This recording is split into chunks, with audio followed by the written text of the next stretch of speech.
Hey, I'm Jeff Straw. Welcome back to the channel. Thanks so much for joining me.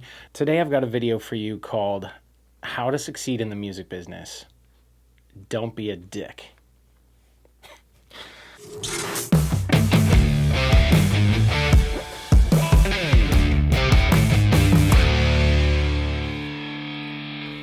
Honestly, it's not just clickbait. That's actually a sentiment that I've shared with students for quite some time in any of my music business classes that I've taught. So these tips come in 3 categories, and then within each category, I've got a few thoughts for you. So from a high level perspective, they're around time, they're around communication, and they're around self-awareness. So with that in mind, let's dig into them, huh? So around the concept of time, what we've got here is first and foremost, be on time. Whether that means you're showing up to work at a music industry gig, whether that means band practice, whether that means a performance.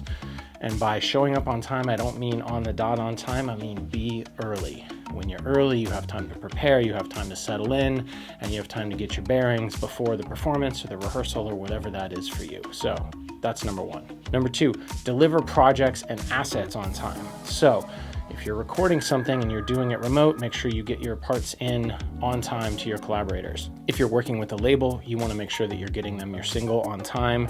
If you're providing artwork assets, deliver things in a timely manner.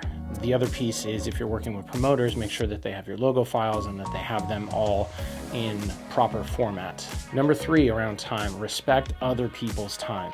When I was doing sync licensing for years at InGrooves, a lot of times I would get a sync for a small indie label. They'd be super excited, and I'd send them over a deal memo to sign with all the high-level terms, and immediately they would write me back with a question. And then 5 minutes later, they'd write me back with another question. And then 5 minutes later, they'd write me back with another question. And I think the point here is when you have an opportunity and you're excited about it, knowing that there might be some back and forth communication between you and the person that you're doing the deal with or the business with, make sure to really sit down and think about what are all the things I need to know about this in order to move forward, and put them all in a well-crafted, well-thought-out email and send it once. That way, when the person you're doing the deal with has time, they will get back to you instead of seeing like 18 emails all in the same thread with random thoughts and questions throughout, right? So respect other people's time. So the second group is communication, interpersonal communication. So don't be a dick, how to succeed in the music business with some communication tips. Number 1, at gigs, be friendly with everybody, not just the people that booked you. Clearly that matters, but people like bartenders, people like coat check, people like the security guys at the door, the woman running the list at the front door, whoever is in-house working at that venue, be respectful, be kind, thank them on the way out. Thanks for having me. I can't tell you how many times I've gone up, after things have closed, I've packed up all my gear, I've walked up to the bartender to thank them for having me, and to just, that's all really, to just say thanks for having a good night here at the club. And I've also bartended for years, and so the bartender's cleaning their station, they're doing all the things, they're not really looking up, and they sense someone coming up to the bar, and they look up with that, oh, this motherfucker's trying to get another drink look, right? It's after 2, man, we're closed.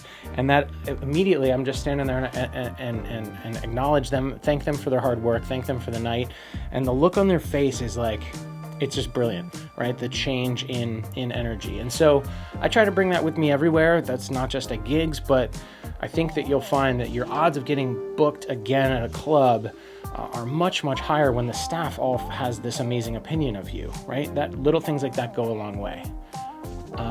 And the flip side is if you're a total dick, the word gets out about that too, right? So don't be a dick. Communication. Definitely share your experience, share your stories, share things that might be of value to the other people around you, whether that's your bandmates or people that work in your office with you. That's fine, but what you want to avoid is being a know-it-all. Nobody really likes a know-it-all. So make sure to kind of check yourself a little bit on that. Share your relevant experience, but avoid being a know-it-all. Similar to that one, but slightly different, is this notion of listen. Be an active listener. Don't just wait to talk. So many times, this new Clubhouse app is a very good example of that. I feel like a lot of times people are just waiting their turn to talk. They're not really interested in having a dialogue or a conversation.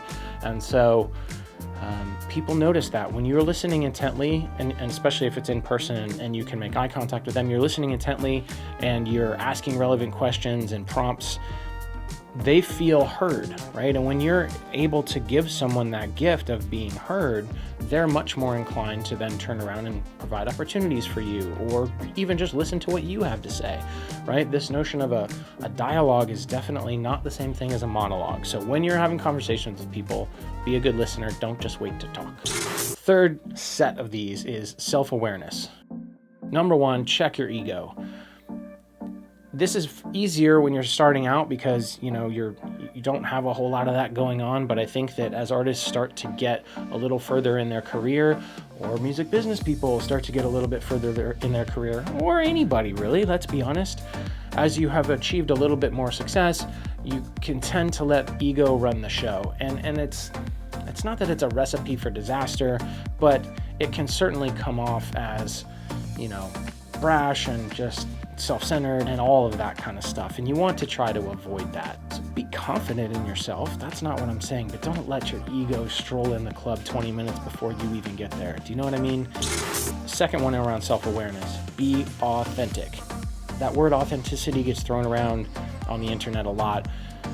So I almost hate to use it, but I do think that it's important in this context. Nobody likes a fake. Music industry people especially can sniff out a fake.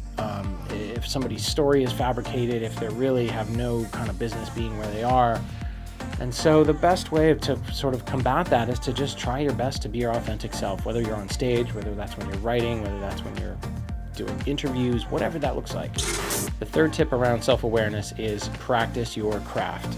Show up prepared to gigs, to recording sessions, to rehearsals. Show up to writing sessions with a fresh and open mind. If you're doing collaborations, practice your craft when you're alone, so that when you have the opportunity to perform, to record, to do anything, you are ready, right? And so that's a bit of self-awareness to know where are my weak points within my craft, and how can I get better at those. I just wanted to clarify something that I'm not trying to say through this. When I say don't be a dick, I don't mean that you're a pushover.